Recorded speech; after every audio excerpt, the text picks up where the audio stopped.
Ok, la amígdala es la encargada de guardar y almacenar los momentos vividos importantes y significativos de una persona. También es la encargada de controlar las emociones y las agresiones. La amígdala maneja 12 núcleos, entre ellos los más importantes son 3, el medial, el lateral y el central. El medial es el encargado del olfato y el lateral el de los demás sentidos. El central es el que emite los mensajes, por ende recibe todo lo que estos perciben. ¿Listo? La amígdala es la que activa el núcleo central. Al activar el núcleo central es el que nos permite los estímulos aversivos, o sea, todo lo que tenga que ver con el desagrado. Y también es la que activa la ansiedad, la tristeza, los miedos, el estrés, todo lo que manejamos como a diario. Claramente esta activa una parte de nosotros que nos hace identificar de lo malo, o sea, cuando una persona está en peligro, cuando algo es peligroso. Voy a dar un ejemplo de la amígdala con la condición social. Un ejemplo, uno como estudiante cuando ve a un profesor entrando a una aula de clase visualmente que está observando que la persona entró con enojo, uno va a percibir ese desagrado automáticamente, la amígdala está mandando ese mensaje y vamos a ver lo malo. Claramente no vamos a aprender con gusto y vamos a entrar con mala actitud también. Entonces, como profesor siempre pienso que deberíamos de entrar a una aula de clase con seguridad y actitud para que a la persona, al estudiante, se le sea más fácil un mejor aprendizaje. Entonces, ¿cómo influyen las emociones en el proceso del aprendizaje? ¿Qué son las emociones? Pues son estímulos o impulsos que provocan las actuaciones o reacciones en el ser humano en un contexto determinado. Si pasamos eso a la educación, podemos encontrar emociones como la empatía, el amor, la tristeza, la admiración o la sorpresa. Si los docentes queremos aumentar la motivación e implicación del alumno en la clase, pues debemos trabajar en conjunto con elevar el rendimiento académico a través de actividades en los cuales se fomente el aprendizaje, pero también generen emociones positivas, como lo son, por ejemplo, traer cuentos o fábulas o contenido multimedia. ¿Qué beneficios trae el tener o el generar esas emociones o trabajar a la par en el aula de clase con ellas? Pues uno, primero, es los beneficios, es recordar a largo plazo lo aprendido sin mucho esfuerzo, o sea, un aprendizaje significativo. Lo dos es que aumenta la participación en clase.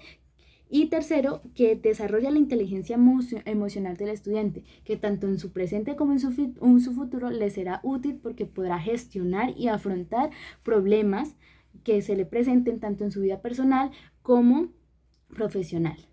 Se ha vuelto muy importante para el aprendizaje del ser humano, ya que se ha comprobado que la parte de las emociones va muy arraigada con la parte cognitiva del ser humano y esto interviene en las futuras conductas y acciones que éste quiere llevar a tomar.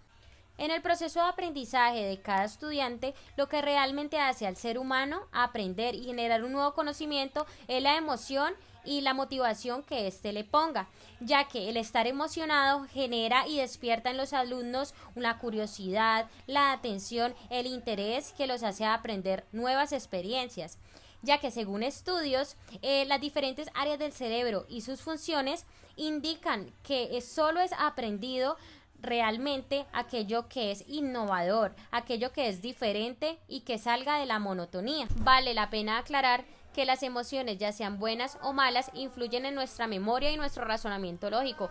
Por ello hay que darle su verdadera importancia y llegar al punto de saber gestionarlas. En nuestra cotidianidad, cuando estamos atrapados en situaciones de enfado, en situaciones de ansiedad o incluso de tristeza, se tiene más dificultad para aprender, ya que no percibimos adecuadamente la información que nos está llegando y presentamos errores en nuestro aprendizaje. Todas esas emociones incómodas e intensas normalmente absorben toda la atención que requerimos para aprender. Bueno, por otro lado, yo voy a hablar acerca del afecto y el aprendizaje. Bueno, ¿por qué es tan importante que los profesores tengan cierto afecto, cierta tolerancia, cierta alegría al momento de dar su clase?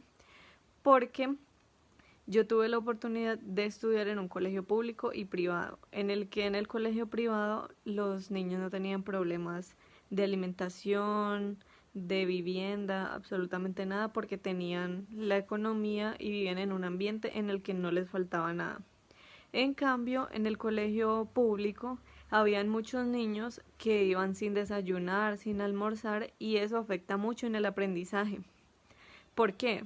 Porque cuando un niño vive en un ambiente no tan bueno y cuando un niño no tiene buena relación con sus padres o están peleando en la noche o llegan los papás borrachos, él no duerme en su casa, uno no sabe las circunstancias. Y cuando llega a la clase puede que se quede dormido si un profesor no es tolerante y no se mete más a investigar qué pasa con el niño, ahí es cuando son muy estrictos y eso hace que su aprendizaje no funcione bien, que cuando expliquen algo él no va a estar pensando en cómo es la multiplicación, cómo es la división, sino en que o el papá está borracho y le está pegando a la mamá, o ahorita cuando llegue a la casa no va a tener que almorzar. Un alumno, ya sea un adulto, niño o adolescente que tiene bloqueos emocionales o se siente en situaciones de constante peligro o estrés, estará bloqueado intelectualmente. Como educadores, hay ciertos puntos que se le puede dar manejo a esto. Dar reconocimiento a los estudiantes a la hora de ser calificados y cambiar el impacto que un resultado negativo pueda traer, verlo como una oportunidad de mejora. Enseñar con el ejemplo, ya que se tiene la postura del docente, la resolución de conflictos internos como externos y la autogestión y regulación de las emociones. Comprender que el sistema de emociones es diferente en cada persona, las reacciones son diferentes a los estímulos internos tanto como externos. Se deben desarrollar estrategias para entender a los estudiantes como individuos y no solo como estudiantes. Tratar con empatía y generar emociones de confianza, cariño y respeto hacia los estudiantes. Para lograr esto, el docente puede recurrir a pequeñas tareas que se ven sencillas pero traen un gran impacto a las emociones en el aula. Transmitir positivismo y alegría en un entorno positivo. Las emociones fluyen mucho mejor y se gestionan mucho mejor cuando el ambiente es menos drástico. Confiar en los alumnos, evitando prejuicios y considerando los errores como parte del aprendizaje para reducir el impacto de los resultados negativos. Saber realizar preguntas de alto nivel, provocando curiosidad natural y reflexión. De esta manera se produce una profunda reflexión de los contenidos, una interrogación didáctica en base a un estímulo hacia el estudiante. Ofrecer al alumnado para el desarrollo de su imaginación, reflexión y desarrollo de sus emociones espacios para estos mismos. Por ejemplo, actividades de desarrollo de preguntas abiertas sobre ciertos temas como la salud mental y que el docente viva la materia desde la emoción y el entusiasmo. Bueno, mi enfoque va relacionado con la pregunta de cómo tratar a un estudiante siendo profesor, y para esto he desarrollado unos tips que siento que son muy importantes para el desarrollo tanto de la clase como del profesor, como del acudiente y como del estudiante mismo. El primer punto a tener en cuenta es escuchar y mostrar cercanía con el estudiante. Escuchar y mostrar cercanía con el estudiante es muy importante, ya que con esto generamos una relación entre profesor y estudiante, dándonos a entender qué es lo que el estudiante quiere lograr en nuestra clase y qué tan importante es para el estudiante la clase que estamos dando. El segundo punto a tener en cuenta es generar un ambiente en el aula de sana convivencia. Generar un ambiente en el aula de sana convivencia es muy importante, ya que con esto podremos preestablecer las normas que son importantes para el desarrollo de la clase. El respeto entre estudiantes y profesores también es muy importante a tener en cuenta. Y para esto también tenemos que ser modelos, actuar como modelos a seguir, para que los estudiantes se lleven la imagen de que nosotros somos quienes estamos impartiendo ese conocimiento hacia ellos, no tanto conocimiento de nuestra materia, sino como ciudadano y como persona. Y también el último punto a tener en cuenta, y no menos importante, es la convivencia con los familiares y los acudientes de nuestros alumnos. Es muy importante, ya que con esto podemos establecer la comunicación que puede haber entre profesores y acudientes relacionados con nuestro alumno. Y así podremos enfocarnos en eso, desarrollar cada que tengamos un problema con algún estudiante y poder entenderlo, tanto fuera como dentro de la institución. En nuestra amígdala cerebral contamos con nuestro desarrollo cognitivo social. Este, entre otras funciones, tiene la responsabilidad de cómo los humanos percibimos emociones propias y de los demás. De esta forma podemos entender lo que los demás piensan y de así actuar de forma adecuada frente a una situación social. Un ejemplo de esto lo podemos ver reflejado en un entorno académico.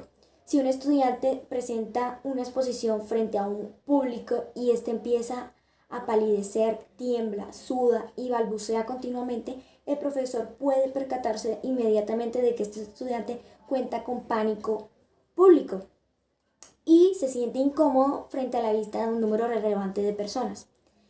Por esta situación y por muchas otras más, necesitamos profesores que tengan un buen desarrollo cognitivo, para así puedan acompañar a sus alumnos no solo en un proceso académico, sino también sepan intervenir en sus emociones de manera positiva ya que esto los ayuda en su camino de aprendizaje escolar.